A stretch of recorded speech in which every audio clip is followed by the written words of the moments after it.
செய்வேன் இன்னமும் வர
ஒருவரும் என்றார் பேதிகளுக்கு அடிமைப்படுத்தி வைத்துவிட்டு எனது மன்னவர் சென்றார்.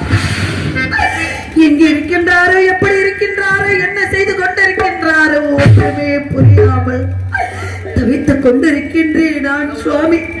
தாங்கள் எப்படி இருக்கின்றீர்கள் என்பது விவரமே அறியாமல் இருக்கின்றோமே. எப்பொழுது உங்களையே நினைத்துக் கொண்டு நான் இருக்கின்றேன் சுவாமி.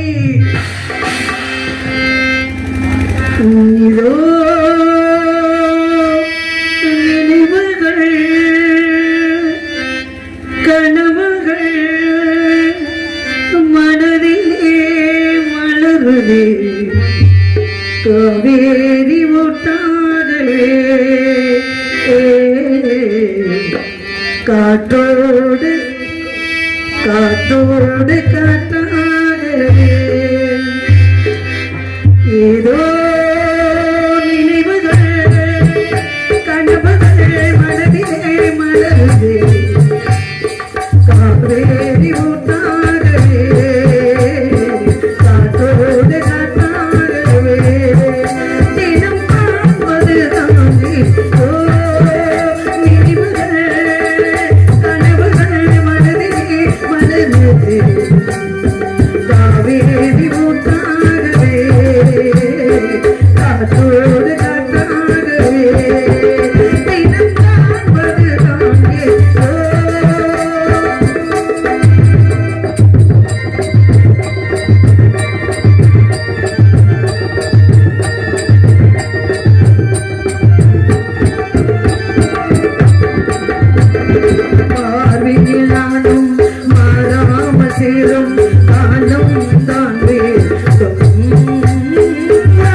நாளை நீங்கள் தான் நாட்டை விட்டு போகிறீர்கள் என்றார்.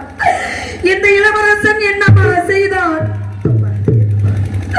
அப்படி எங்களோட விட்டு விட்டு செல்லுங்கள் அம்மா என்று சொன்னார்கள்.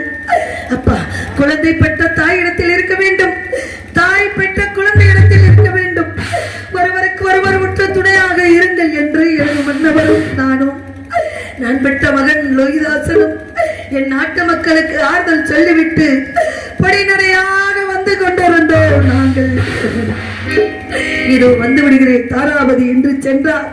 உண்டான உறங்கினார ஒரு வழியும் தெரியாமல் தவித்துக் கொண்டிருக்கின்றேன். தாராபதி, உங்களை விட்டு போக மனமில்லாமல் போறேன் தாராபதி என்று என் கைகளை பற்றி கொண்டு கதறி அழுதார் எனது மன்னவன். மன்னவா, இந்த இறைவன் நம்மளை எப்படி சோதனைக்கு உள்ள ஆக்கினாலும் ஒருபோதும் கலங்காதீர்கள் மன்னவா என்று எனது மன்னவருக்கு நான் ஆறுதல் சொன்னேன். எப்படி மன்னவனே அழலாமா,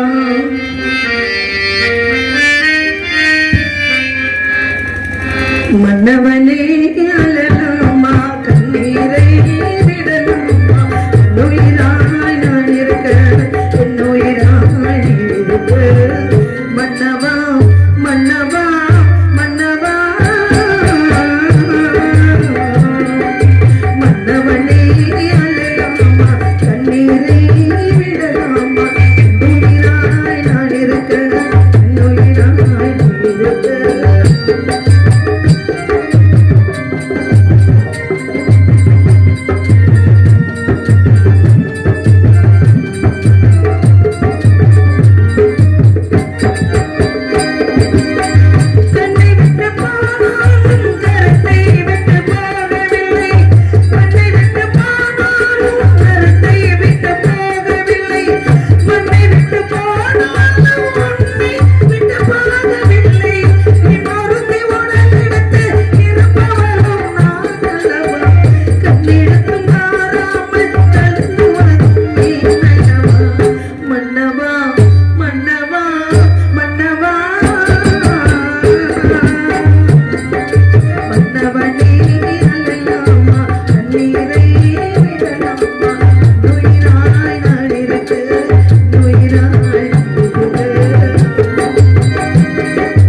ஒன்றுமே புரியவில்லை. எப்பொழுது வீட்டுக்கு வருவான் வருவான் என்று வழி மீது விழிவைத்து காத்துக் கொண்டிருக்கின்றேன். நான் என்ன செய்ய?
அதோ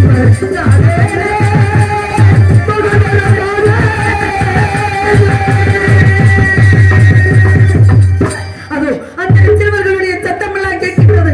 நான் பெற்ற மகன் அவள் கூட வழி வருவான்.